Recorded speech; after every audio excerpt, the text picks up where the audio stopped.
बच्चों, चलिए प्रश्न पढ़ते हैं। तो प्रश्न में दिया गया है 100 परागकणों के निर्माण के लिए कितने मियोटिक विभाजन आवश्यक होते हैं। तो हमारे पास विकल्प हैं 100, 50, 25 या फिर 26।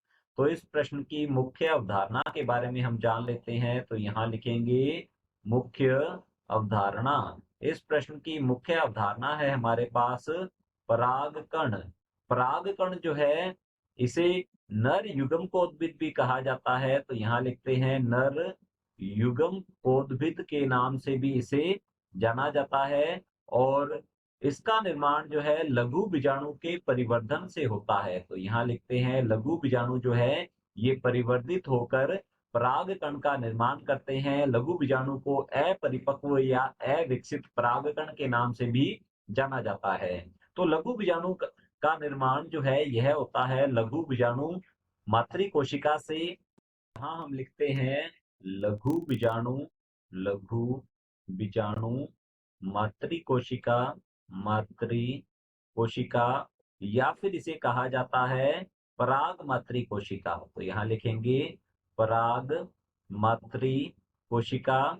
अब लघु बीजाणु मातृ कोशिका जो है या पराग मातृ कोशिका यह द्विगुणित होती है और इसमें अर्धसूत्री विभाजन से, एक कोशिका में अर्धसूत्री विभाजन से 4 लघु बीजाणुओं का निर्माण होता है। तो यहाँ लिखेंगे 4 लघु बीजाणु जो है ये बनते हैं और ये चारों लघु बीजाणु परिवर्धित होकर 4 परागकण का निर्माण करते हैं। तो यहाँ लिखते हैं 4 परागकण या नर युग्मकोद्भिद का निर्माण करते हैं।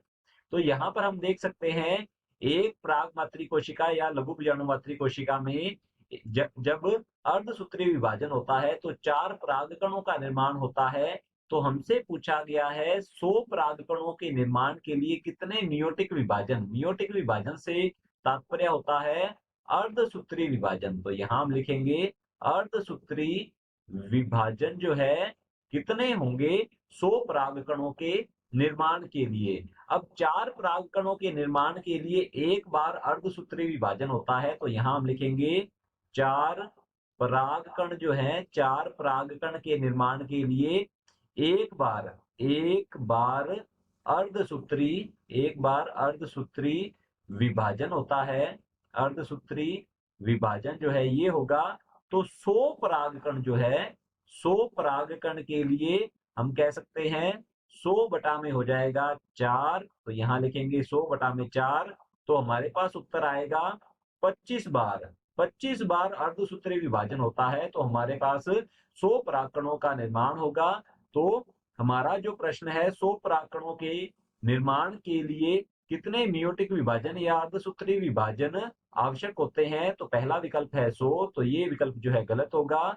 बी है 50, तो हमारा बी विकल्प भी गलत है। सी है 25, तो हमारा सी विकल्प बिल्कुल सही उत्तर है जैसा कि हमने अभी समझा है। डी है 26, तो हमारा डी विकल्प भी गलत होगा। विकल्प सी बिल्कुल सही उत्तर है। आशा करता हूं आपको समझ में आया होगा। धन्यवाद।